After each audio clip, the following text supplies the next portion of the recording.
Buenos días, hermanos. Vamos a darle inicio a este hermoso servicio del día domingo. Les invito a tomar sus asientos, sus puestos. Vamos a adorar a nuestro Dios en esta mañana. Vamos a iniciar con una oración dándole gracias por este hermoso día que nos ha regalado. Padre amado, te damos gracias, Señor Dios, por esta gran bendición de estar aquí presentes, todos unidos, Señor, para hablar de ti, aprender de ti, buscarte a ti, Señor Dios. Te despedimos, Señor, que tú puedas entrar en el corazón de cada uno de ellos. Te entregamos nuestro corazón, nuestras ganas. Es tu presencia, Señor, que tú estés con nosotros en nuestro interior por medio de tu Espíritu, Señor Dios, que pueda escudriñar nuestro interior, Señor Dios. Podamos aprender de tu palabra, Señor, hacerla nuestra en nuestra día a día. Que nuestra mente sea renovada, Señor, y nuestro corazón sea cambiado, Señor Dios.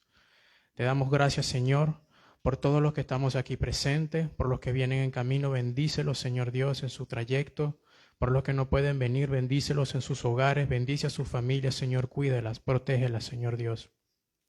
Tú eres esa protección que tanto anhelamos, tú eres esa libertad que tanto anhelamos, Señor Dios. Te damos gracias en el nombre de nuestro amado Jesús. Amén y amén. Amén. En su Biblia nos podemos ubicar en el Salmo 144, versículo 1 y 2. Este es el rey David suplicando a nuestro Dios. Y dice así: Bendito sea Jehová, mi roca, quien adiestra mis manos para la batalla y mis dedos para la guerra.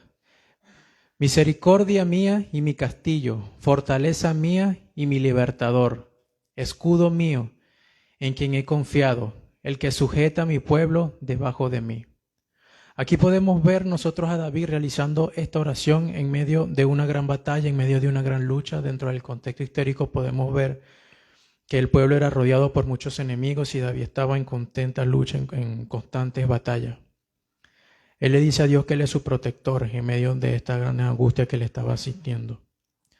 David está hablando de todas esas guerras en las cuales se le presentaban día a día.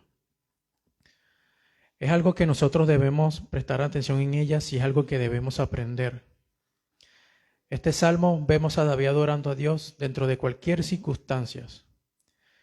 Y es algo que tenemos que tomar en cuenta porque así como David en medio de estas circunstancias le suplica a Dios, sin importarlo por lo que estaba pasando, nosotros debemos hacer lo mismo en medio de todas esas dificultades que se nos presentan. Obviamente no peleamos contra personas, no tenemos armas, no tenemos cruzadas en este lado del mundo, pero sí tenemos nuestra carne, nuestra naturaleza pecaminosa. Tenemos muchas cosas por la cual peleamos día a día. Tenemos algunas que, por ejemplo, debilidades, tenemos terquedad, flojera, el afán, mentiras inclusive. A veces somos indisciplinados, tenemos distracciones, etcétera, etcétera. Estas son algunas de las que, a grosso modo, se pueden nombrar, unos más que otros. Algunos tendrán otros, pueden colocar ahí las enfermedades, problemas dentro de la familia. Pero siempre tenemos una lucha, una batalla en la que estamos pasando día a día. Debemos entender que nuestra verdadera seguridad para nosotros, para nuestro espíritu, para nuestra alma, para nuestras familias, siempre viene de Él, siempre viene de nuestro Dios. Él es quien nos da esa protección, esa paz espiritual que tanto necesitamos, que a su vez nos provee de lo necesario. Dios nos da las herramientas para prepararnos para todas estas batallas que enfrentamos día a día. Tenemos, por ejemplo, lo que son los medios de gracia. Jesús, cuando vino a este mundo, nos enseña lo que es la oración, nos enseña a escudriñar las Escrituras, nos enseña lo importante que es la iglesia, el amor los unos por nosotros, es la congregación, la iglesia local que tenemos hoy en día. Por medio del estudio de la palabra podemos entender cómo Dios nos hace libres.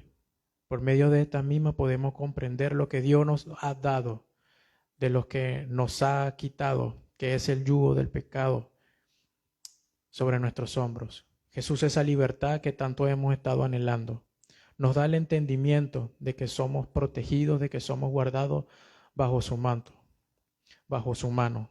La protección que tanto merecemos viene de Dios.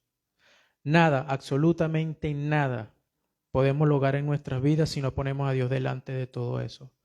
Cuando avanzamos sin Él pueden pasar muchas cosas. Podemos desviarnos del camino y caer en muchos errores en los cuales nos vamos a arrepentir. Y todo esto porque no pusimos a Dios delante de nosotros. Cuando avanzamos con Él, siempre vamos a ir en un camino lleno de victoria. Siempre estará presente esto por medio de la voluntad de Dios, que recordemos que para nosotros es buena, agradable y perfecta, porque la voluntad de Dios es esa, nunca se equivoca. Aunque muchas veces nos duela, la voluntad de Dios siempre va a ser perfecta. Para finalizar, los invito, amados hermanos, que David, estando en medio de estas grandes circunstancias, rodeado de guerra, rodeado de tantos problemas que se le tenía, una gran responsabilidad que era su pueblo, nosotros, por medio de las circunstancias que estemos pasando, debemos suplicar a Dios. Darle primeramente gracias por todo lo que tenemos y gracias por lo que le estamos pidiendo. Amén. Estamos aquí, Señor Dios, humillados ante ti, Padre amado. Estamos aquí, Señor, a tus pies, suplicando, Señor Dios, suplicándote por nuestras vidas, por nuestras almas, Señor, por nuestras familias, por nuestra congregación, por nuestra casa, Señor Dios. Heme aquí, Padre amado, nuestro corazón. Heme aquí, Señor Dios. Estamos dispuestos, Señor, a recibir tu palabra, a ser disciplinados, Señor Dios. Te pedimos perdón, Dios, por todas nuestras fallas. Confesamos nuestras fallas, Señor Dios, nuestras debilidades, Señor. Te pedimos, Señor Dios, que nos dé fortaleza, que nos dé sabiduría, Señor Dios, para poder enfrentarnos a nuestras tentaciones, Señor Dios. Cada uno de nosotros tenemos tentaciones distintas, Señor Dios, por las cuales pasamos día a día. Te pedimos fortaleza, sabiduría, Señor Dios, para que este corazón pueda ser fortalecido, Señor Dios, y podamos cumplir, Señor, tu palabra. Anhelamos, Señor Dios, que tu justicia siempre esté en nuestros corazones, que podamos confrontar cualquier circunstancia en nuestras vidas, Señor Dios, con diligencia. Que podamos, Señor, aplicar tu justicia en cada acto de nuestra vida, Señor Dios, en nuestras decisiones, en nuestra manera de pensar, en cada acto que cometemos, Señor Dios, cada acto que tenemos con nuestros familiares, en nuestros trabajos, Señor Dios, con nuestros vecinos, con nuestros prójimos, Señor, en nuestras calles, con nuestros hermanos, Señor, en esta congregación y en las demás congregaciones del mundo, Señor Dios. Te pedimos perdón por todas esas fallas, por las veces que, Señor, no oramos bien, por las veces en que no leemos suficientemente tus escrituras, tu verdad, tu palabra, Señor Dios. Te pedimos, Señor Dios, que nos des esa fortaleza, Señor Dios, que tú solo puedes darla. No merecemos absolutamente nada, Señor Dios, pero estamos aquí humillados delante de ti, Señor Dios, a tus pies pidiéndote, Señor Dios, que nos perdones, que nos dé fortaleza, Señor Dios. Que puedas darnos esa gran fortaleza que necesitamos. Anhelamos, Señor Dios, un espíritu en la cual tú le agrades, un corazón, Señor Dios, como el de David, en la cual era de tu agrado, Señor Dios. Limpia, Señor, nuestros corazones. Limpia, Señor Dios, todas esas cosas, Señor Dios, oscuras en nuestros corazones que no te agradan. Que nuestra mente esté sana, Señor, de cualquier pensamiento perverso, Señor, que nos aleje de ti. Necesitamos de ti, Señor Dios, te anhelamos. Tu presencia en nuestras vidas, Señor, es poderosa. La anhelamos día a día, Señor Dios. Sin ti no podemos hacer absolutamente nada, Padre amado. Tú eres nuestro camino, amado Jesús. Tú eres nuestra verdad, Señor Dios. Tú eres nuestra vida eterna, Padre. Te damos gracias en el nombre de Jesús porque siempre estás atento, Señor Dios. Inclina tu oído para escuchar a tus hijos. Te damos gracias en el nombre de nuestro amado Jesús. Amén, Señor. Amén. Así que lo quiero invitar el día de hoy a Efesios capítulo 6, versículo del 1 al 4. Abra su Biblia y busque Efesios capítulo 6, versículo del 1 al versículo 4. Efesios capítulo 6, versículo del 1 al versículo 4. Nosotros hemos estado estudiando en Efesios capítulo 5, versículo 21, someteos unos a otros. Después de ese versículo, lo que hace el apóstol Pablo es justamente ir desarrollando esta idea respecto al sometimiento, comenzando entre los esposos y las esposas y los esposos, y ahora a comienzo del capítulo 6 viene desarrollando la misma idea, pero ahora involucra e incorpora a los hijos. Entonces el título de la predicación del día de hoy: sometidos unos a otros, las responsabilidades de hijos y de padres. Cabe señalar que el sometimiento, ¿no es cierto?, se da por estas dos figuras. No es solamente de uno a otro, porque por lo general se piensa que el sometimiento solamente es de los hijos a los padres, ¿no es cierto? Pero también de los padres a los hijos hay una verdad bíblica que vamos a explorar. Amén. Así que en estos versículos vamos a estudiar las responsabilidades de los hijos y los padres, y vamos a estudiar dos puntos centrales, que es la sumisión de los hijos, pero también la sumisión de los padres. En estos 4 versículos, Pablo viene a desarrollar esta idea. Para el próximo domingo vamos a desarrollar la misma idea de Pablo, pero esta vez en las relaciones laborales. Amén. Respecto a los trabajadores y a los empleadores. ¿Cuántos son trabajadores aquí? Todos, ¿no es cierto? ¿Cuántos tienen jefe? Yo tengo jefe, no sé si ustedes. Yo creo que la gran mayoría tenemos jefes.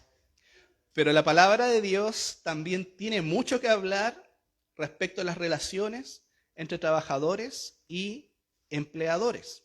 Amén. Y para el próximo domingo vamos a extraer la sabiduría bíblica de esa relación. Pero en el día de hoy vamos a estudiar justamente la relación entre hijos y padres. Vamos a leerlo todo junto, Efesios 6, del 1 al 4. Dice: hijos, obedeced en el Señor a vuestros padres, porque esto es justo. Honra a tu padre y a tu madre, que es el primer mandamiento con promesa, para que te vaya bien y seas de larga vida sobre la tierra.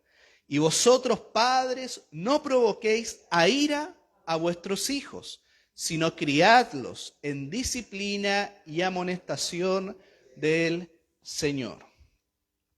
En primer lugar, como introducción, hermanos, las normas morales de la sociedad, yo creo que todos ustedes saben que han ido cambiando, han ido mutando. Las normas morales respecto a lo que marca las relaciones familiares, lo cual, por supuesto, ha producido un deterioro en la familia tradicional.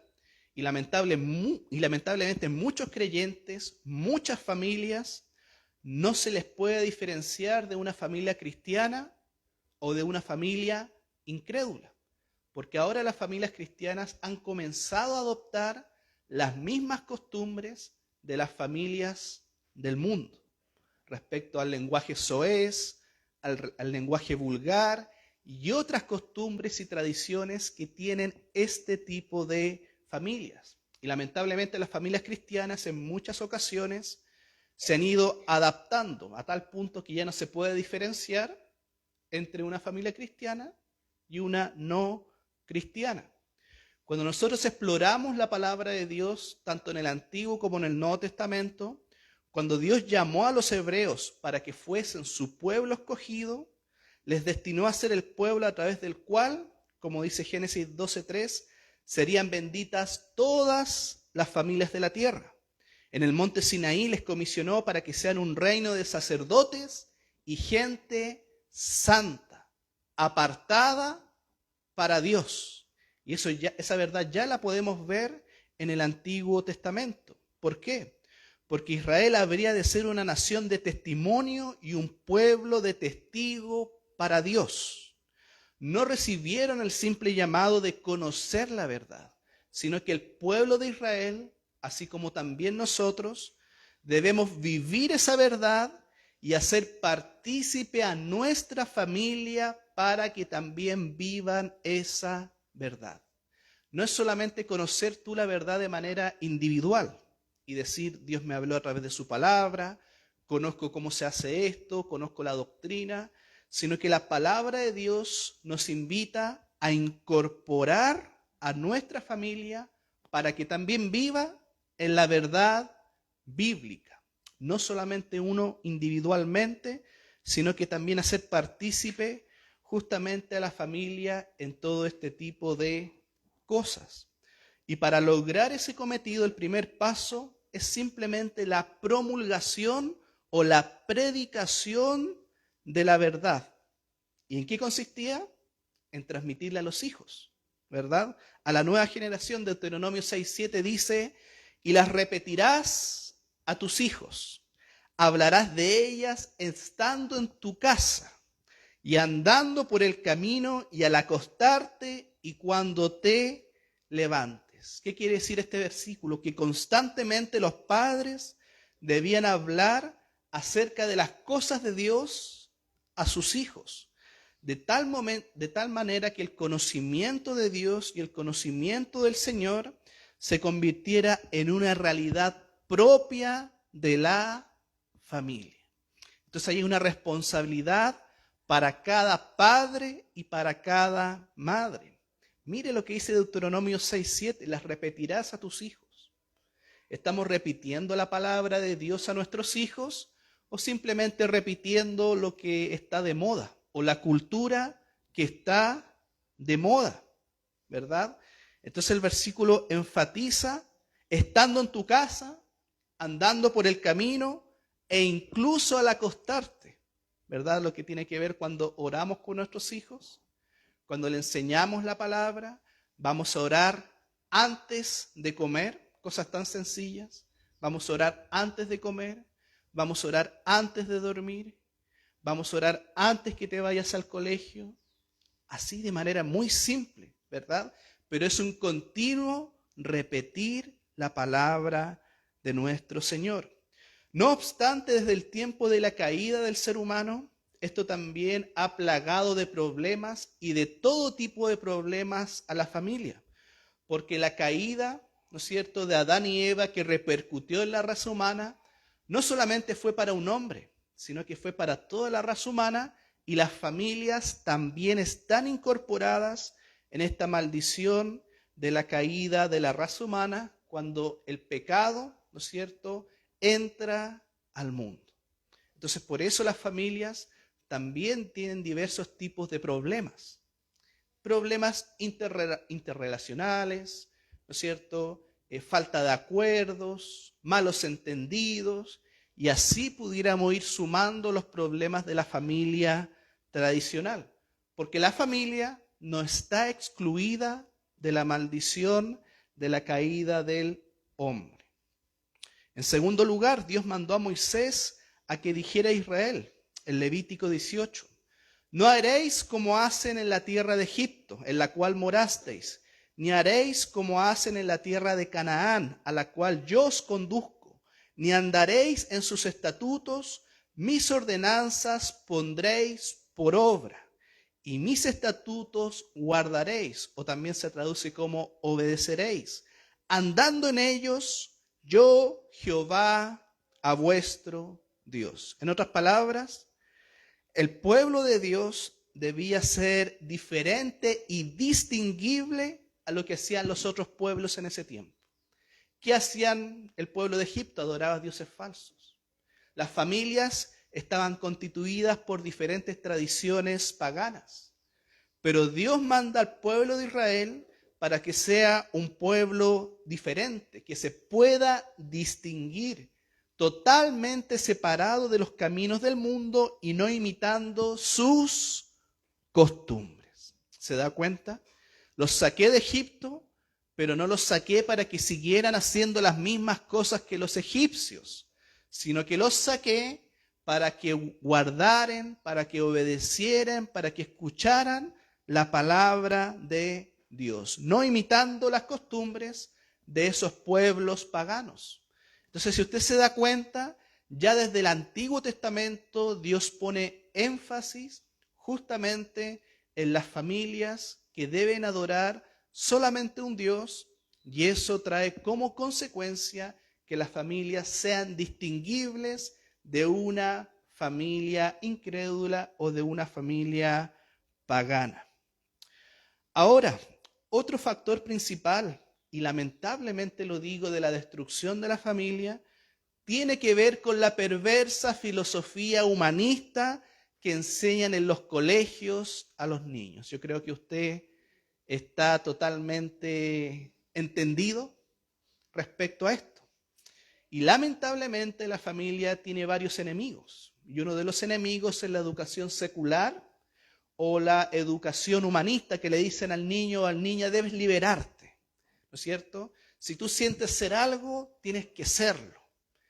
Tienes que liberarte de tus padres y el Estado te va a proporcionar todo lo que tú necesitas. Como una religión estatista, ¿no es cierto? En que el Estado es el Dios. Entonces eso es lo que hoy en día se enseña en los colegios a través de la famosa ESI, la educación sexual integral. El niño se tiene que liberar, lo que siente tiene que ser sin ningún tipo de norma. Y ese tipo de educación humanista lamentablemente ha traído mucha destrucción a las familias. No obstante, a lo largo de ambos testamentos siempre se muestran a los hijos como dádivas del Señor. El Salmo 127 dice: he aquí, herencia de Jehová son los hijos. Cosa de estima el fruto del vientre, como saetas en mano del valiente. Así son los hijos habidos en la juventud. Bienaventurado el hombre que llenó su aljaba de ellos. La palabra de Dios nos muestra una realidad totalmente distinta. Los niños no tienen que liberarse, sino que tienen que seguir la instrucción de Dios. ¿Por qué? Porque son un regalo de Dios. Y ya vimos en Deuteronomio cómo se manda a los padres a que puedan instruir a sus hijos, a que puedan enseñarle la palabra, ¿no es cierto? Y monitorear constantemente su vida, su conducta. ¿Para qué? Para ser corregidos. Entonces hoy en día, mis hermanos, y pongo énfasis en esto respecto al tipo de educación que hoy en día se ven en los liceos y en los colegios. Y aquí hay una responsabilidad bien grande para los papás. ¿En qué colegio van a poner a sus hijos? Bueno, a los que tenemos niños pequeños, quizás, aunque igual hay que ponerle ojo al jardín y todas esas cosas, pero ya es la educación básica, ¿no es cierto? Con todas estas cosas que estamos viendo a través de la ley de educación sexual integral. ¿Qué tipo de educación van a recibir? ¿Y el papá qué debe hacer? Discernir. El papá que debe separar el bien del mal, como la predicación del domingo pasado, ¿no es cierto? Respecto al discernimiento. Y si Dios te regaló a los hijos como una bendición, tú tienes que instruirlos en el camino del Señor, pero también discernir, separar. ¿Esto será bueno que mi hijo lo escuche? ¿Esto será bueno que se le enseñe a mi hijo a esa edad? Porque hay cosas que los padres tienen que enseñarle, ¿no es cierto?, a los niños desde pequeños. El respeto a su cuerpo, todos los temas de la sexualidad, ¿verdad? Los tiene que enseñar el padre propiamente tal con la madre, para que no venga un profesor externo y venga a enseñarle este tipo de filosofía humanista, que lamentablemente ha traído repercusiones. Cambios de sexo, ¿no es cierto? Operaciones, niños confundidos que les destruyen la vida por este tipo de filosofías, con este tipo de doctrinas que abundan hoy en día en los colegios estatales. Por eso los padres que no tienen un compromiso total con la enseñanza y la instrucción bíblica, en un abrir y cerrar de ojos se van a dar cuenta que sus hijos, que sus hijas están siendo, ¿no es cierto?, envueltos en filosofías y prácticas inmorales e impías del mundo. Para los que son papás, ¿no es cierto?, en un abrir y cerrar de ojos, los niños crecen, ¿no es cierto? ¿Crecen rápido los niños? Por supuesto que sí. Crecen rapidísimo. De enero a diciembre, ¿no es cierto?, los primeros 5 años son los años donde hay más desarrollo, tanto mental, tanto físico, ¿no es cierto?, de reflexión. Por eso esos años son importantes. Pero si unos padres, si un papá o una mamá no está comprometido con la enseñanza bíblica de su hijo, de la noche a la mañana, ya los niños van a ser grandes, ¿no es cierto? Y se van a ver envueltos en todo este tipo de prácticas impías e inmorales. Por eso hay una responsabilidad de parte del padre y de la madre de enseñar la palabra, pero a la vez modelar la palabra con una conducta que tu hijo pueda ver y decir: lo que tú predicas, lo vives. Así que yo lo voy a imitar. No se trata solamente de enseñar, sino que lo que tú predicas tienes que vivirlo. Y tu hijo que vive todos los días contigo, tu hijo, ¿no es cierto?, que te ve todos los días, ¿a quién va a imitar? Al papá, a la mamá. A ellos va a imitar. Te ven todos los días. Y en algún momento ellos se van a cuestionar y te van a decir: todo lo que tú me enseñaste de la Biblia, tu principal juez va a ser tu hijo. ¿Lo viviste o no lo viviste? ¿Lo pusiste en práctica o no lo pusiste en práctica? Hace un tiempo una persona me decía justamente eso, que ahora sus hijos son adolescentes, 3 hijos adolescentes, grandes, que una vez, ¿no es cierto?, conversando, ellos le enrostraron a su mamá, le dijeron: fuiste inestable, no nos enseñaste esto, y ahora quieres que vayamos a la iglesia, ¿no es cierto? Entonces, de alguna manera, y tarde o temprano, los niños justamente se convierten en jueces de sus padres por aquellas cosas que le están pidiendo ahora, pero que no lo vieron modelado en un tipo de conducta, ¿no es cierto? Porque no se trata solamente de enseñar, sino que se trata de ser hacedor de la palabra. No van a oír solamente, sino que ellos tienen que ver que tú estás haciéndolo. Ellos van a ver si lo estás llevando a la práctica. Vamos a comenzar con el primer punto. Hermano Juan, por favor. Hijos, dice, obedecer en el Señor a vuestros padres, porque esto es justo. Honra a tu padre y a tu madre, que es el primer mandamiento con promesa, para que te vaya bien y seas de larga vida sobre la tierra.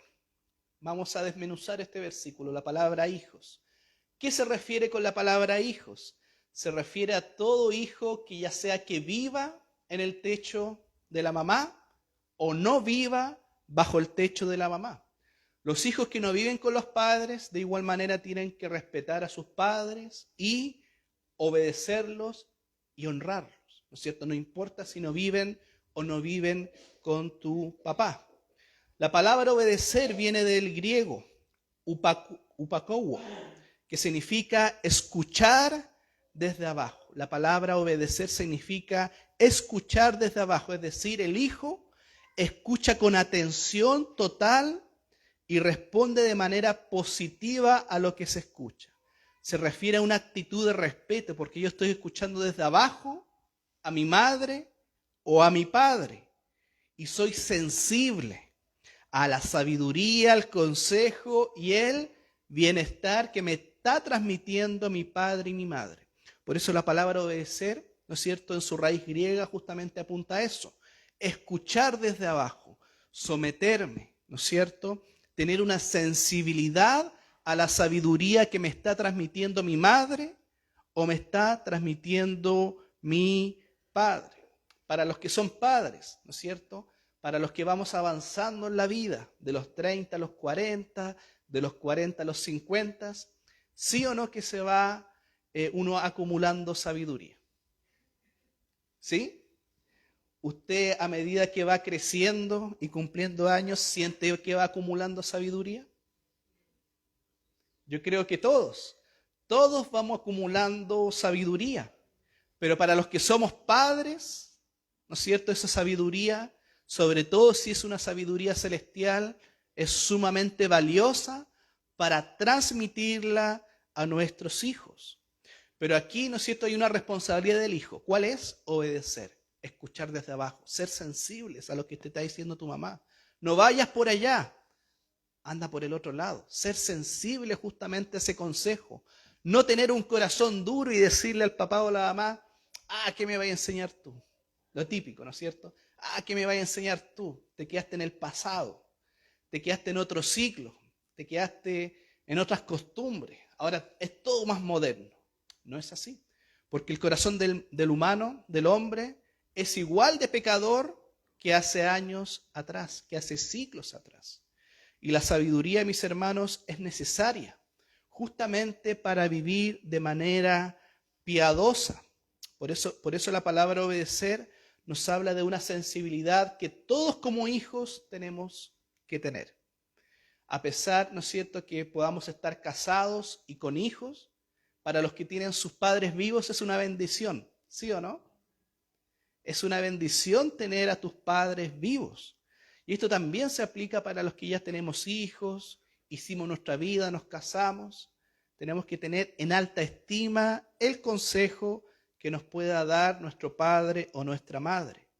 Una sensibilidad. Pero después el versículo nos dice, obedeced en el Señor, ¿no es cierto? No es solamente una obediencia moral, porque podríamos moralizar el mensaje y decir, obedezcan a sus papás porque es bueno. Estoy moralizando el mensaje. Sin embargo, la palabra clave es obedecer en el Señor. No es simplemente obedecer porque es bueno. Y obedecer al Señor nos invita a reflexionar que nosotros, los hijos, obedecemos como un reflejo de su obediencia al Señor. En otras palabras, obedecer a tu mamá o obedecer a tu papá es lo mismo que si tú obedecieras a Dios. Porque los padres deben ser obedecidos y honrados, porque hacerlo equivale a obedecer y honrar a tu Señor. ¿Por qué? Porque es un mandamiento. ¿Y quién te dio el mandamiento? Dios. Entonces, cuando tú eres sensible a la sabiduría, a la instrucción de tu padre, a la instrucción de tu madre y lo obedeces, es un equivalente a como si estuvieras obedeciendo a Dios mismo.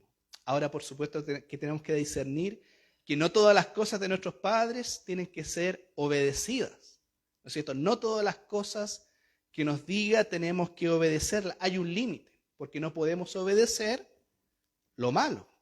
Si un padre le dice a un hijo, obedece y lo manda a robar o lo manda a hacer alguna fechoría, hay un límite, ¿cierto? Y ese límite también el hijo tiene que discernirlo. Por eso decíamos que la única excepción a esa obediencia se da en la cuestión de lo malo. ¿Por qué? Porque así como Pedro y Juan en Hechos 4, 19 y 20 dicen, juzgad si es justo delante de Dios obedecer a vosotros antes que a Dios, porque no podemos dejar de decir lo que hemos visto y lo que hemos oído. En otras palabras, discernimiento espiritual. Los hijos tienen que también discernir, porque aquí Pablo parte de la base que son hijos cristianos, hijos creyentes, que están llenos de la palabra de Dios, llenos del Espíritu Santo, y cuando el hijo es convertido realmente, va a discernir las cosas que te puede mandar a obedecer tu papá o tu mamá. Por eso tenemos que discernir y justamente este versículo nos invita a eso. Sin embargo, todo lo demás, el hijo debería prestar atención a las palabras de su padre y a las palabras de su madre. El versículo continúa diciendo, dice, por lo que es justo.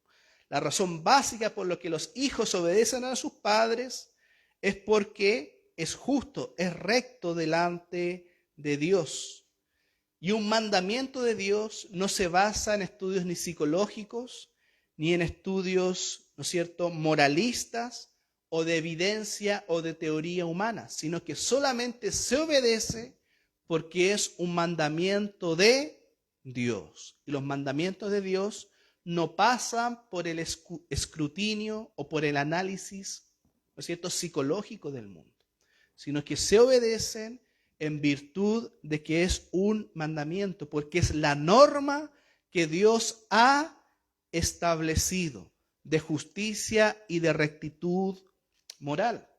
Ahora, viéndolo más claramente, este mandato de la obediencia, ¿no es cierto?, en amor, en sujeción y en gracia, justamente nos muestra de que permite que hayan relaciones más sanas. Someteos unos a otros. Efesios 5:21. Cuando hay un sometimiento en amor, ¿qué permite eso? ¿Qué produce? Relaciones sanas, relaciones libres de problemas, de cuestionamientos, ¿verdad? Entonces, toda la estructura humana que Dios ha dado tiene una jerarquía, tiene una función, y cuando se respeta, todos podemos andar, ¿no es cierto?, de alguna manera con un bienestar que está entregado justamente por la obediencia a sus mandatos. Recuerde que los mandatos de Dios no son para cuestionarlos. Los estudios psicológicos los cuestionan, los estudios morales, los sociólogos, los psicólogos, ¿no es cierto?, los expertos, como se dice en la ciencia de la mente humana, ellos pueden cuestionar justamente la palabra de Dios. Pero un verdadero creyente, jamás, porque entiende que en la obediencia está la bendición. Entonces los mandatos de Dios no son dados para cuestionarlos. Por supuesto que esto no lo va a entender nadie que no haya nacido de nuevo. Porque una persona que no ha nacido de nuevo, ni ha sido regenerada por el poder de Dios, puede comprender esto, ¿verdad? ¿Por qué me tengo que someter a mi esposo? No lo va a entender, porque no ha nacido de nuevo. ¿Por qué tengo que hacer esto con mi esposa? ¿Por qué tengo que sacrificarme? No lo van a entender, porque se discierne en el espíritu. Las cosas espirituales se disciernen en el espíritu y el hombre natural no puede discernirlas. No puede discernir de que Dios haya establecido un modelo tradicional de familia, sino que todo lo cuestiona. En Éxodo 20:12, como ustedes ya conocen este versículo, honra a tu padre y a tu madre para que tus días se alarguen en la tierra que Jehová tu Dios te da. ¿En qué se basa Pablo? Justamente en Éxodo. Honra a tu padre y a tu madre para que tus días se alarguen en la tierra que Jehová tu Dios te da. ¿Y saben qué?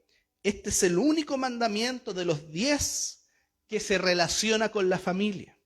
Porque siempre que se obedece ese solo principio de obediencia y de respeto y sumisión, es suficiente para asegurar la relación correcta de los hijos con los padres. Solamente en la sumisión, solamente en la obediencia, en el respeto y en la sensibilidad va a permitir, va a dar los fundamentos para que haya una relación correcta entre padres e hijos y padres. Ahora, por supuesto, hablamos de un padre cristiano, realmente cristiano, y de un hijo realmente cristiano. Pero ustedes se preguntarán, ¿y qué pasa cuando son incrédulos? Bueno, lo mismo que con el matrimonio. Con el testimonio, ¿no es cierto? Y a través del perdón se van, ¿no es cierto?, limando las asperezas entre las relaciones entre padres e hijos. ¿Qué puede suceder? ¿No es cierto? Conflictos latentes que existen del pasado, del presente, del futuro, de un montón de cosas. ¿Cómo se puede resolver eso? A través del perdón. Recuerden, así como nosotros queremos que nos perdonen, ¿verdad? Así como Dios nos perdona a nosotros también deberíamos perdonar al otro. Porque tu padre sigue siendo tu prójimo. Sigue siendo tu prójimo. Y a pesar de que él no sea creyente o un hijo no sea creyente, justamente con el testimonio podrá, ¿no es cierto?, limar las asperezas justamente y generar mejores relaciones para el presente y para el futuro. Eso es lo que pasa cuando uno de los dos no es un verdadero creyente. Pero partimos de la base que Pablo está hablando de hijos llenos del Espíritu Santo y de padres llenos del Espíritu Santo. Entonces, una persona que crece con un sentido de respeto y obediencia a sus padres tendrá el fundamento necesario para respetar la autoridad de otros líderes. ¿Se ha dado cuenta de que los hijos, cuando van al colegio y no respetan a sus profesores, figuras de autoridad en general, ¿usted cree que van a respetar a sus padres? Cuando no respetan en el colegio al paradocente, al inspector, ¿no es cierto?, al profesor, hacen lo que quieren. ¿Usted cree que en su casa respetan a su papá? Por supuesto que no. Por eso cuando hay un respeto hacia el papá, hay un respeto hacia la mamá en obediencia, eso permite un fundamento necesario para que en el colegio respete a los profesores. Pero como esto, y vemos que la familia está en deterioro, ¿no es cierto? Los padres hacen otras cosas con los hijos, no les enseñan estos fundamentos. Después cuando vienen los problemas sociales, porque ellos llegan al colegio, insultan al profesor, salen de la clase, no quieren entrar. ¿Por qué? Porque no han sido fundamentos que se les ha enseñado en el hogar y en la casa. Y eso es lo que produce los famosos problemas sociales, porque los niños después van creciendo, se hacen adolescentes, empiezan a incursionar en las drogas, conductas delictuales, abandono y deserción escolar. Pero todo, ¿dónde comienza? En la casa, en el hogar. Por eso, para ver cómo está moralmente una sociedad, miren cómo están las familias.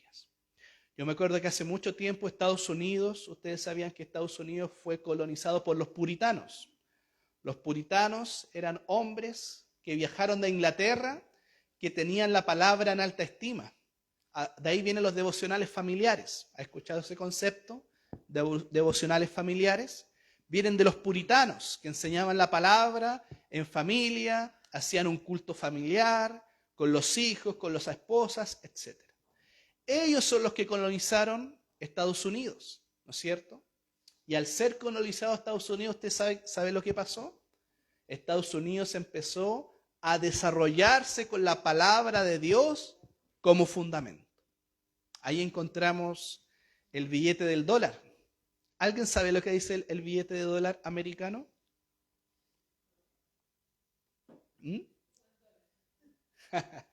Hay una frase.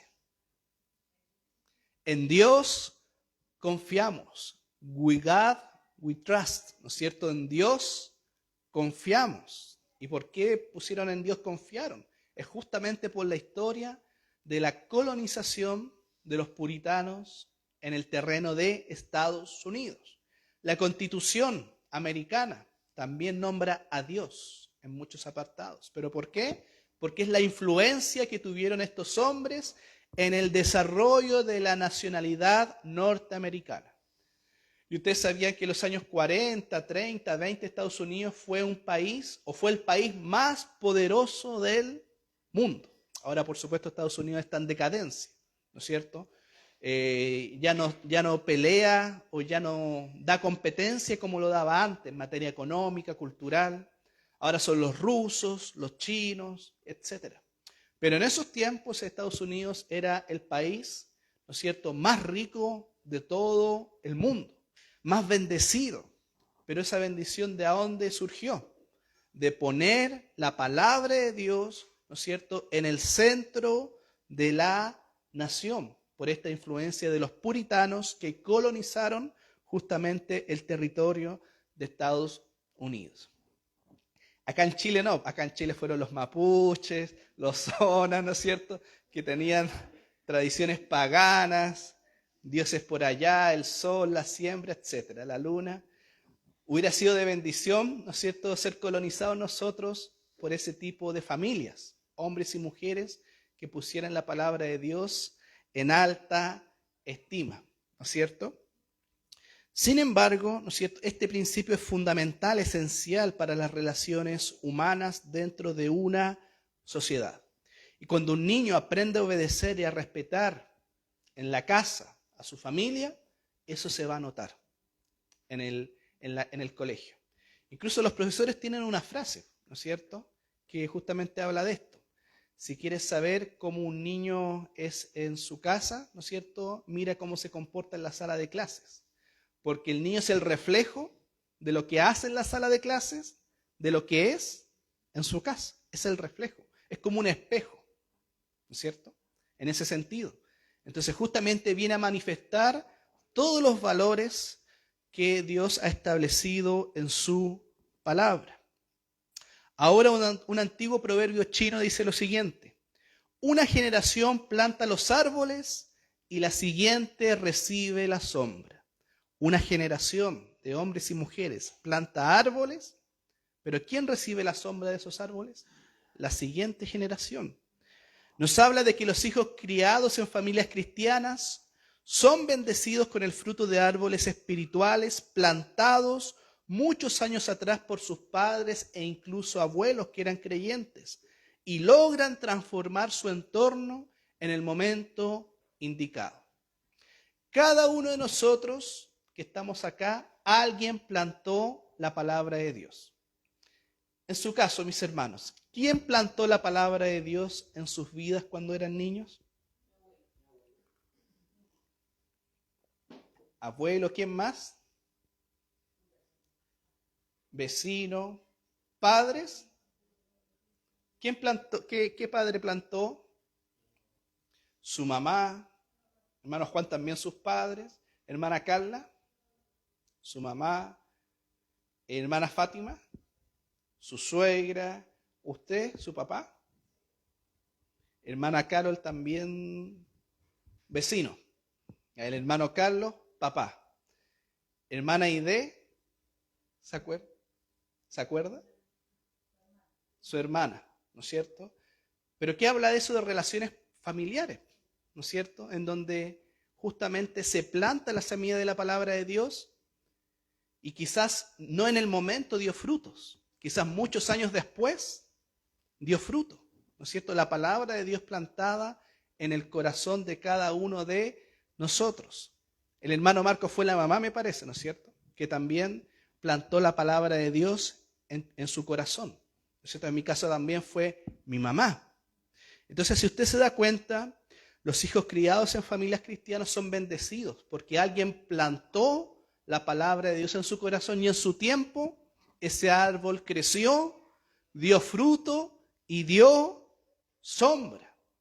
¿Y eso qué permite, mis hermanos? Que cada uno de nosotros, en el lugar donde andemos, podamos transformar nuestro entorno.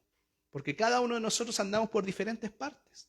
Compañeros de trabajos distintos, entornos distintos, contextos distintos, ¿no es cierto? Porque por lo general se tiende a pensar de que la gran comisión es solamente predicar a los de afuera. Pero cuando predicamos a los de nuestra familia, discipulamos a nuestra familia, eso por supuesto que dar fruto en su tiempo. Por eso las bendiciones que cada uno tenemos es como consecuencia de la enseñanza en nuestra vida, ¿no es cierto?, de alguien que se esforzó, alguien que se dedicó, que por lo general eran nuestros antepasados. Pero ¿qué pasa con la generación de ahora? Usted está plantando en sus hijos. ¿Está plantando la palabra de Dios en sus hijos? Para que en el momento dado dé fruto, y como decía este proverbio, se convierta en un árbol de frutos y sombra para todo su entorno y el contexto que lo rodea. Por eso la Gran Comisión es importante a nivel familiar y también a nivel de iglesia. Porque hay alguien que tiene que plantar la palabra de Dios. ¿Y sabe cuál es el problema muchas veces? Que nosotros tercerizamos la responsabilidad del discipulado y la evangelización a nuestro entorno. Decimos, el pastor que lo haga. Pastor, ¿sabe qué? Conocí a un vecino y necesita de la palabra de Dios. ¿Y sabe lo que hice? Le dije que iba a hablar con usted para que usted lo discipulara. Tercerizando lo que tú tienes que hacer. Por tanto, ir y hacer discípulos a todas las naciones. Los 12 que hicieron, discipularon a otros. Y esos otros discipularon a otros. Y esos otros, y la palabra fluyó de generación en generación. ¿Se da cuenta? Entonces tenemos que entender que nosotros no podemos tercerizar lo que cada uno tenemos que hacer. Eso, ¿sabe cómo se llama? Cultura de discipulado. Las familias, las iglesias y las familias tienen que establecer culturas de discipulado. Que sea natural. Si una persona le dice a usted, ¿sabe qué? Me parece interesante que vayas a la iglesia. ¿Me podrías explicar el evangelio? y usted sentarse con esa persona, tomarse una taza de café y decirle el evangelio es esto. Esto es el pecado, esto es el arrepentimiento, esto es la figura de Cristo, esto es lo que hizo Cristo por cada uno de nosotros. Pero usted, ¿qué tiene que hacer? Sentarse con esa persona y no esperar a decir, pastor, ¿sabe qué? Hay una persona que está tan necesitada, pastor, que vive aquí cerca mío, podría venir. Eso es lo más fácil, tercerizar tu responsabilidad. Y la responsabilidad no es solo de los pastores ir a ser discípulos. Por supuesto que el pastor discipula, hace estudios bíblicos, predica, estudia, pero usted también tiene que tener esa capacidad de poder sentarse con el otro, como le decía, tomarse una taza de café, recibirlo en su casa y decirle, abramos la Biblia. Esto es lo que pasó con Adán y Eva. Esto pasó con el pecado. En esto nos afecta a nosotros. Y por supuesto invitarlo a la iglesia. Pero la primera palabra, ¿de quién va a venir? De alguien conocido. Me acuerdo que hace un tiempo una persona me pasó unos contactos para yo poder contactarme, para discipular a unas personas, pero las personas dejaron de responder. ¿Por qué? Porque eso también obedece a un factor emocional. Si ellos tienen confianza con usted, si lo conocen a usted de más tiempo, para ellos no le va a ser difícil sentarse con alguien, ¿no es cierto?, que es un familiar, un amigo, un vecino que conocen de hace tiempo. Pero si viene un extraño a mí a discipularme, quizás mi respuesta va a ser otra. Por eso lo tenemos que tener bien en cuenta y no tercerizar lo que cada uno tenemos que hacer de manera natural. ¿Usted sabe cómo crecen las iglesias? Haciendo discípulos. Discípulos que hacen discípulos. Yo creo que todas las iglesias quieren crecer numéricamente y espiritualmente, en cantidad y en calidad. Todas, ¿verdad? Pero para eso hay que estar dispuesto a sacrificarse, ir, apartar un tiempo de tu agenda, sacrificarlo y sentarse con esa persona y enseñarle el evangelio. Y por eso la palabra de discípulos viene de la palabra disciplinado. Disciplina, hay que ser disciplinado en la vida. Y eso lo puede hacer tanto usted como yo. El problema es cuando los cristianos están 5 años en la iglesia, 10 años, 15, y nunca han discipulado a nadie. Nunca le han hablado el evangelio a nadie. Son como esas ovejas, ¿no es cierto? Usted sabe lo que pasa cuando a la oveja no le cortan justamente la lana. Empiezan a crecer, a crecer, a crecer, y llega un momento que se les quiebran los pies por el peso. Y el pastor tiene que tomarla y sacarle toda la lana. Y eso pasa muchas veces con las ovejas. Acumulan conocimiento y acumulan año tras año, años tras año, pero nunca lo entregan. Nunca entregan lo que saben. Recuerda que nosotros damos por gracia lo que de gracia hemos recibido. Y todos nosotros hemos recibido la palabra de Dios y el conocimiento por gracia. Pero en un momento tenemos que comprender que eso también es para los otros. De esa manera crece la iglesia tanto a nivel numérica como a nivel espiritual. Es el mismo modelo de la iglesia primitiva de Hechos. Y así ellos crecieron. Predicaba Pedro, se convertían 5.000.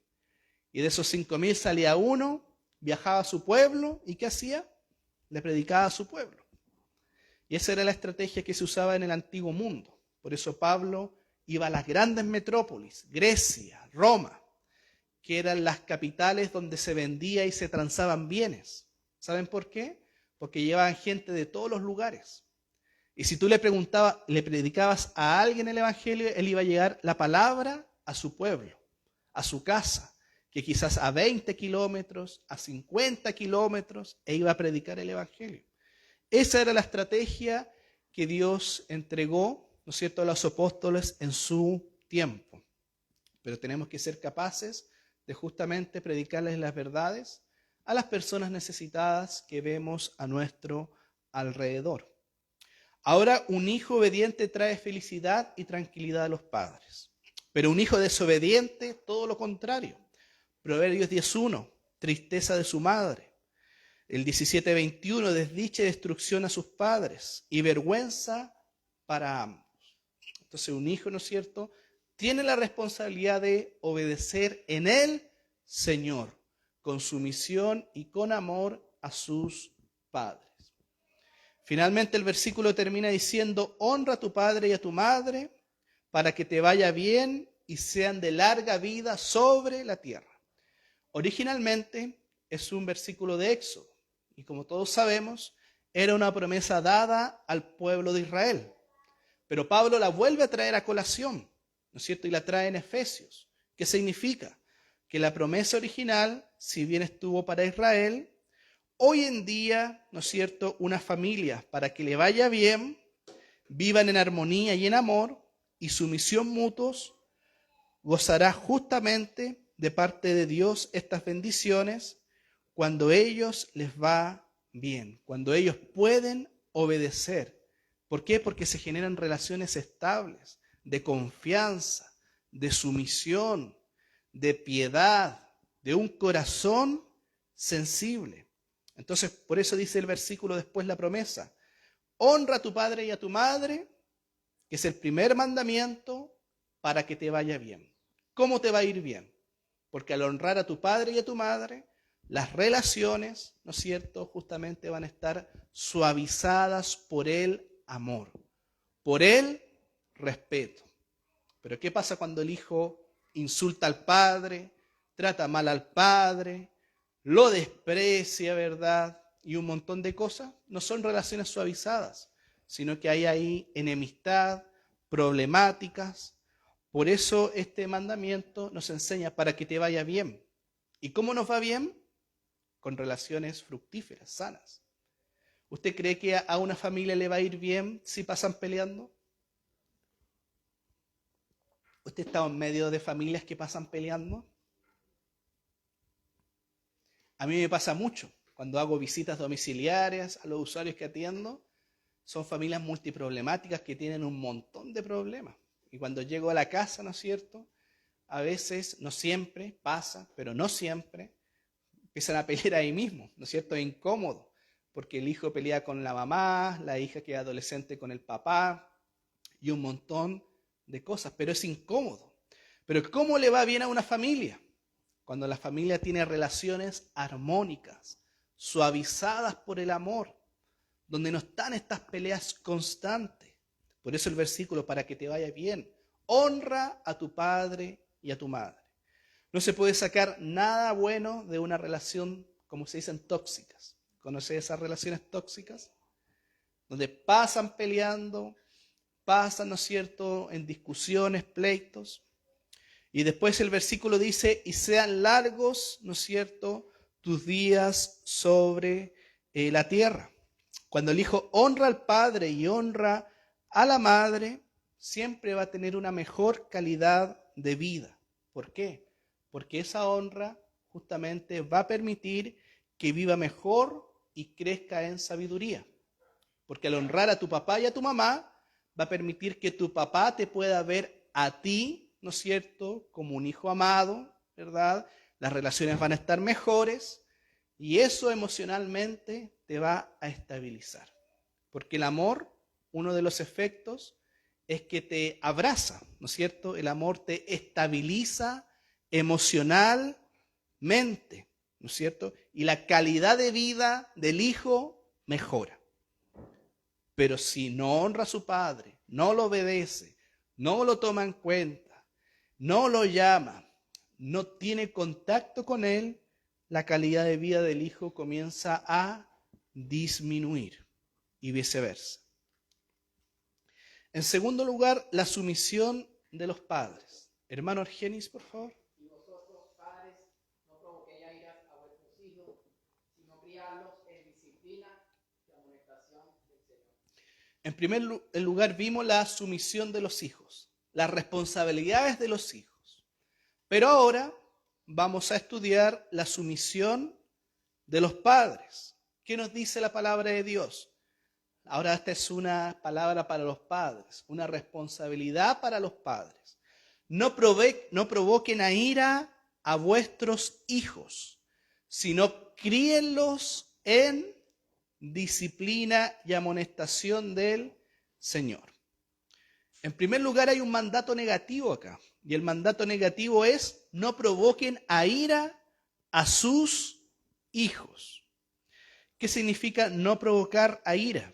Quiere decir que los padres deben tratar de buena manera a sus hijos, o si no, los hijos comienzan a albergar gradualmente enojo y resentimiento en contra de sus padres. Por eso hay una responsabilidad ahora del padre. ¿Cómo estás tratando a tus hijos? ¿Cómo es el trato que le estás dando? Y después vamos a estudiar maneras en que los padres lamentablemente provocan a ira a sus mismos hijos. Pero los hijos van albergando hostilidad, enojo en contra de sus padres por años, años y años. ¿Has conocido casos así? Donde los hijos albergan sentimientos de odio a veces, de amargura en contra de sus padres. Yo creo que todos hemos conocido algún ejemplo. Y ahora justamente viene la responsabilidad de los padres, de los que somos padres. ¿Cuántos padres hay aquí? 1, 2, 3, 4, 5, 6, 7, 8, 9, 10. ¿Cuánto 10? 11, ¿no es cierto? Pero ahora hay una responsabilidad para nosotros. Tiene que ver con el trato que le damos a nuestros hijos. La primera manera de provocar a ira a tus hijos, ¿sabe cómo es? A través de la sobreprotección. El papá tiene muy buenas intenciones con el hijo, pero lo sobreprotege en demasía. No deja que el hijo se desarrolle, sino que lo asfixia con una sobreprotección en exceso. No salgas para allá. No salgas a comprar a la esquina. ¿No es cierto? No salgas a hacer esto. Porque andan raptando niños. Lo vi en Facebook. Lo vi en TikTok. Andan raptando niños. Así que no vayas a comprar a la esquina. Después del colegio vente derechito a la casa. 17, 18 años, ¿no es cierto? Sobreprotección en demasía, los asfixia. Los restringe de manera exagerada en lo que hacen, a lo que van.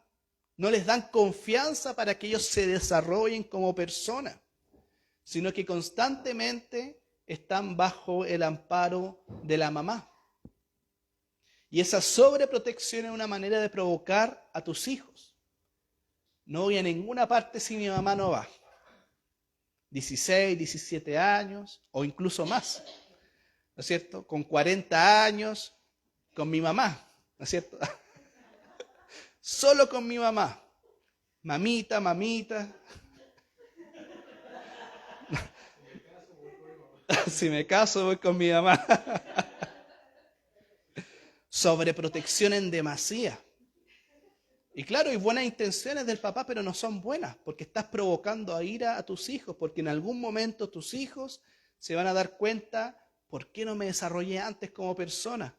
Ahora no puedo hablar en público, ando perdido en una calle, me da vergüenza preguntarle a un desconocido la calle. Un ejemplo.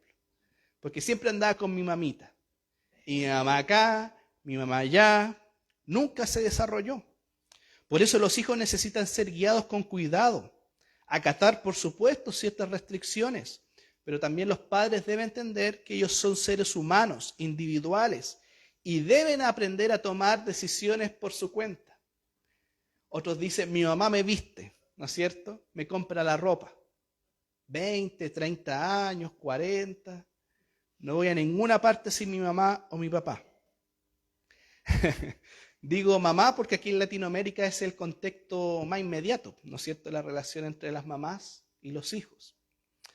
Pero también tenemos que entender que los hijos tienen que ser orientados, sí. Pero a la vez, ellos tienen que ser guiados, pero no deben ser controlados en exceso. Porque tarde o temprano, cuando ellos sean grandes, no van a aprender a desarrollarse en la vida.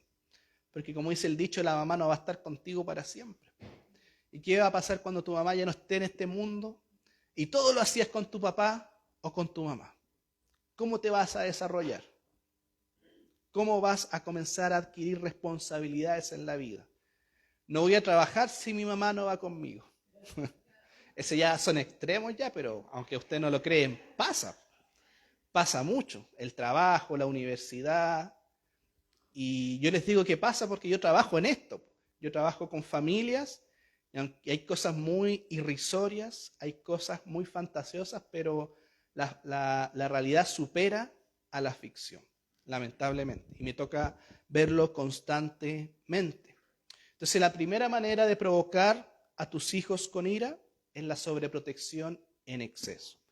¿A los niños hay que protegerlos? Por supuesto que sí.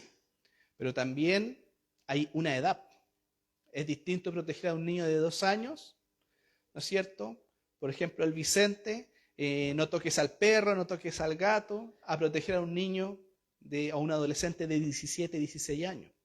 No puedo protegerlo como un niño de 2 años a uno de 17 años, que son mucho más grandes. También tiene que ver de acuerdo a su edad.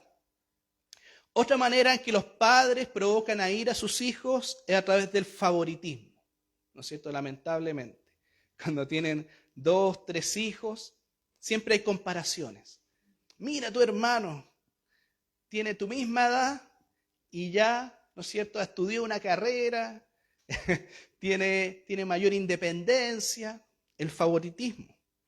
Isaac favoreció a Esaú por encima de Jacob y Rebeca prefirió a Jacob sobre Esaú. Ese doble favoritismo conflictivo no solo ocasionó grandes problemas para la familia inmediata, sino que tuvo repercusiones, ¿no es cierto?, justamente para la descendencia de estos hombres. Pero el favoritismo es una manera también en que los papás provocan a ira a sus hijos. ¿Usted ha escuchado alguna vez un hombre o que es hijo de una mujer que dice: mis papás siempre tuvieron favoritismo por mi hermano o por mi hermana?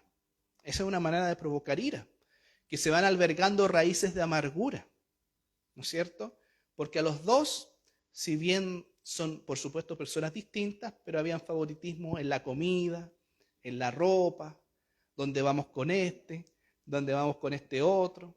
Y esa manera provoca a ira a su hijo, lamentablemente. Y sucede aún en familias cristianas.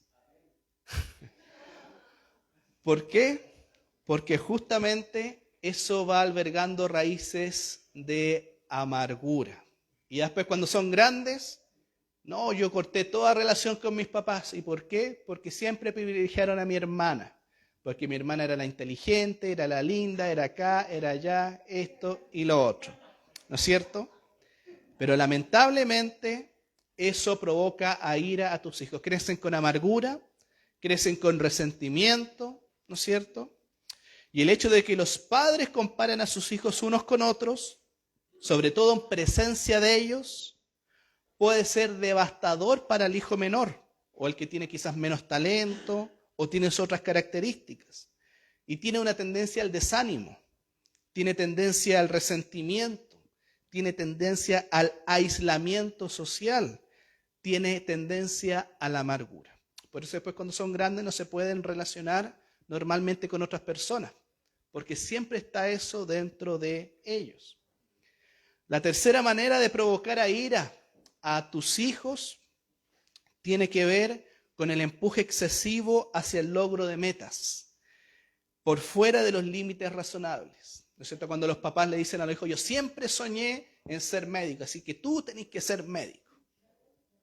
Siempre soñé con ser abogado, así que tú, apenas termines la educación media, tienes que estudiar leyes. Porque los papás también se forman una fantasía dentro de su cabeza, ¿verdad? Y quieren que los hijos cumplan lo que ellos no pudieron cumplir en su vida. Entonces hay una fantasía constante. Yo me veía como médico, pero no lo pude lograr, así que mi hijo lo va a lograr. O mi hija. ¿Qué produce eso? Produce que justamente el hijo se vaya, ¿no es cierto? Y si no puede lograr la meta, se vaya sintiendo amargado, vaya aislándose, vaya albergando raíces de amargura dentro de él. Y es más, hay que entender que los hijos son distintos a uno. Y no son los mismos gustos muchas veces. Pero hay hijos que están obligados porque el papá y no quieren defraudar al papá, ¿no es cierto? Entonces constantemente tratan de cumplir no las metas de él, sino que las metas de los papás. Yo siempre me acuerdo en la universidad, tenía un compañero que su familia era del norte. Y este compañero, la mamá, trabajaba en las minas, ¿no es cierto? Era una familia bien humilde. Entonces, la mamá siempre le decía al compañero que su gran deseo haber sido, ¿no es cierto?, asistente social. Entonces, al hijo le dijo, tienes que estudiar eso sí o sí, porque siempre fue mi sueño. Bueno, después mi compañero estudió, pero no le gustaba la carrera. Así que llegó un momento que tuvo que hablar con la mamá porque ya era mucha la presión. Entonces le tuvo que hablar y estudiar otra cosa. ¿Pero qué estaba haciendo ese joven? Estaba cumpliendo no sus sueños, no lo que él quería estudiar, sino lo que la mamá le dijo de lo que tenía que estudiar. Una cuarta manera en cómo los niños son provocados a ira es mediante el desánimo. Un hijo que nunca es elogiado o animado por sus padres siempre está destinado a tener problemas. También esto pasa mucho en las familias. Cuando los hijos hacen cosas, ¿no es cierto?, cosas buenas, logros, pero para los papás nunca es suficiente. Pero ¿cómo un 6.5? ¿No te sacaste un 7? Así.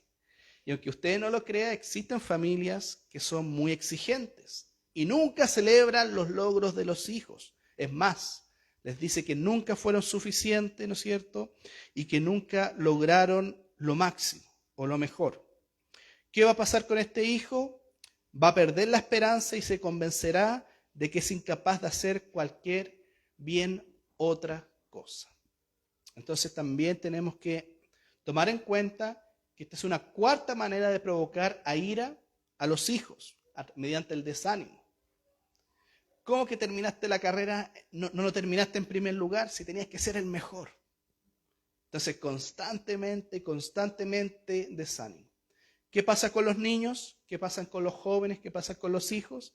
Se sienten desanimados. Nunca voy a suplir o cumplir las expectativas que tiene mi papá. Y ahí se va albergando raíces de amargura. Una quinta manera en cómo, ¿no es cierto?, los hijos son provocados a ira es cuando los padres no se sacrifican por ellos y les hace sentir que no son deseados, como que son un estorbo en la casa, ¿no es cierto? Y lamentablemente pasa. Si tú no hubieras nacido, yo hubiera hecho otra cosa. ¿Has escuchado esos ejemplos? Pasa. Si tú no estarías aquí, yo no estaría acá y no tuve, porque fui papá muy joven. Es una manera, es triste, es lamentable, pero existen las familias. Si tú no hubieras nacido, yo me hubiera ido a otro país, lo típico, ¿verdad? Y esa manera también es de provocar a ira a los hijos, porque los hacen sentir como intrusos, que siempre están impidiendo el paso o interfieren con los planes y la felicidad de los padres. Y son palabras bien feas, ¿no es cierto?, que le dicen a los hijos por estas cosas. Una sexta forma de provocación viene como resultado de no dejar que los niños crezcan a un ritmo normal. Son niños, pero le están exigiendo a los niños que hagan cosas no de niños, sino que de adultos. No dejan que se desarrollen normalmente. No dejan que el niño juegue. No dejan que el niño se ensucie. No deja que el niño, ¿no es cierto?, juegue con agua, con tierra, sino que siempre los tienen bien vestidos, limpios y no se pueden ensuciar. Claro, también como se dice viejos chicos, ¿no es cierto? Los viejos chicos son los niños que nunca hacen nada, se portan súper bien, están súper bien vestiditos, limpiecitos, y hay que el niño se ensucie, porque los papás se enojan. Eso también se va manifestando a través del desarrollo del hijo, ¿no es cierto?, del niño. Ya cuando adolescente, no le permite que sea adolescente, no le permite que salga con amigos, no le permite que hagan cosas de adolescentes, no, tiene que actuar como adulto. Entonces, después ellos van teniendo este tipo de sentimientos de ira y de amargura en contra de sus padres. La séptima forma de provocar a la ira a los hijos es a través del maltrato verbal y del maltrato físico. Quizás no va a ser un maltrato verbal tan así o un maltrato físico, pero sí va a ser a través de indirectas, ¿cierto? La otra vez me acordaba que en el trabajo conversaba con un chico y él me decía, siempre mi mamá me hizo sentir que soy indeseado en la casa. Siempre privilegiaba a sus parejas antes que a sus hijos. Y él me decía, bueno, y ella siempre me tira indirectas, que también es una otra forma de maltrato, ¿no es cierto? Indirectas, en donde no te lo digo directamente, pero por ahí, ¿no es cierto?, igual te la tiro. Y la persona se siente aludida. Esa también es una manera de maltrato en donde los padres provocan a ira a sus hijos. Por eso cuando usted tenga que hablar algo con sus hijos, háblelo de manera clara, ¿no es cierto?, sin indirecta, sin rodeos. Pasa esto otro, y necesitamos ver cómo arreglamos esta situación. No a través de indirecta, ¿no es cierto?, no negándoles justamente etapas normales de su crecimiento, porque eso a la larga provoca que los hijos, ¿no es cierto?, alberguen ira en contra de sus padres. Esas son maneras o algunas maneras en que los padres provocan a ira a sus hijos. ¿Pueden haber más? Por supuesto que sí. Pero estas ya nos sirven para reflexionar en cómo estamos criando a nuestros hijos. Finalmente, el mandato positivo a los padres con respecto a sus hijos es este: criadlos en disciplina y amonestación del Señor. La palabra disciplina viene del griego padeia. Se deriva de la palabra pais, niño, y se refiere a la idea de corrección por las faltas cometidas. Proverbios 13:24 dice: el que detiene el castigo a su hijo aborrece, mas el que lo ama desde temprano lo corrige. Siempre es necesaria la disciplina para los hijos, pero tiene que ser una disciplina en el Señor, no una disciplina desmedida. Proverbios 22:6 dice: instruye al niño en su camino, y aun cuando fuere viejo, no se apartará de él. La disciplina tiene que ver con la instrucción general de los hijos, que también incluye el castigo cuando es necesario. Por eso que Dios nos dé sabiduría a los padres, cuándo disciplinar a nuestros hijos, mediante qué métodos podemos disciplinarlos para cumplir con la palabra de Dios. Susana Wesley, la madre de Juan y Carlos Wesley, crió a 17 hijos. Eran otros tiempos. Y se expresó con las siguientes palabras acerca de la crianza: el padre que se esfuerza en someter la voluntad egoísta de su hijo labora del lado de Dios, en la renovación y salvación de un alma. El padre que le trata con indulgencia hace el trabajo del diablo, convierte la religión en algo impracticable y la salvación en algo inalcanzable, haciendo todo lo que pueda hacer para condenar a su hijo en alma y cuerpo para siempre. ¿No es cierto? Estas frases se enmarcan muy bien en lo que venimos hablando, porque los padres tienen que tener una actitud intencional en la crianza del hijo. No decir, no, si el colegio me lo cría, los profesores me lo crían. No, sino que los padres tienen que tomar un rol protagónico en la crianza. No dejar que otros hagan lo que tú tienes que hacer. Por eso cuando hay indulgencia, decía la frase, tú haces el trabajo del diablo. Pero cuando te esfuerzas en someter la voluntad de tu hijo a la palabra de Dios, estás trabajando del lado de Dios. Porque Dios, ¿qué es lo que quiere? Hombres responsables en su crianza y en su vida espiritual. Finalmente el versículo dice: en disciplina y en amonestación en el Señor. La palabra amonestación viene del griego noutesia, que significa colocar en la mente. Es decir, la amonestación a través de la palabra. El papá toma la palabra y la siembra en la mente o la coloca en la mente de su hijo.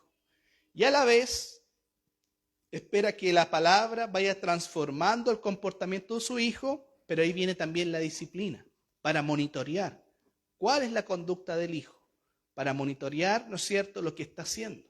Pero para eso, primero tienes que poner la palabra de Dios en la mente del niño y ver cómo se comporta.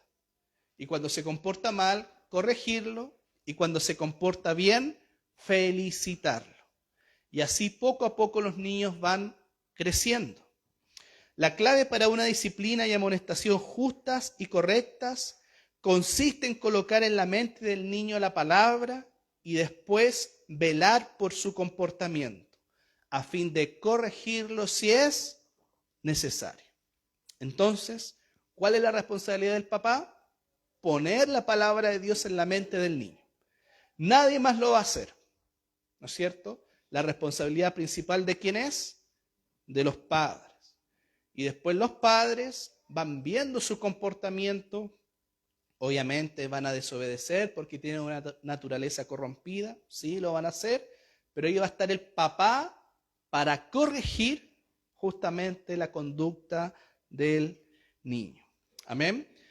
Y recuerde, la relación entre los padres y los hijos es, ¿no es cierto?, de los dos. Es algo que se va retroalimentando. ¿Hay responsabilidad de los hijos? Sí. Honrad a padre y a madre. ¿Hay responsabilidad de los padres? Sí. No provoquéis a ira a vuestros hijos. Nosotros ahora vimos unos ejemplos de cómo los padres provocan a ira a los hijos.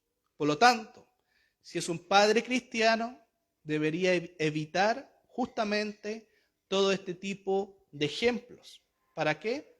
Para no albergar raíces de amargura en el corazón de su hijo y puedan tener una relación sana, una relación enmarcada en el amor, una relación enmarcada en el respeto. Amén. Y es así como finaliza Efesios capítulo 6, versículo del 1 al versículo 4.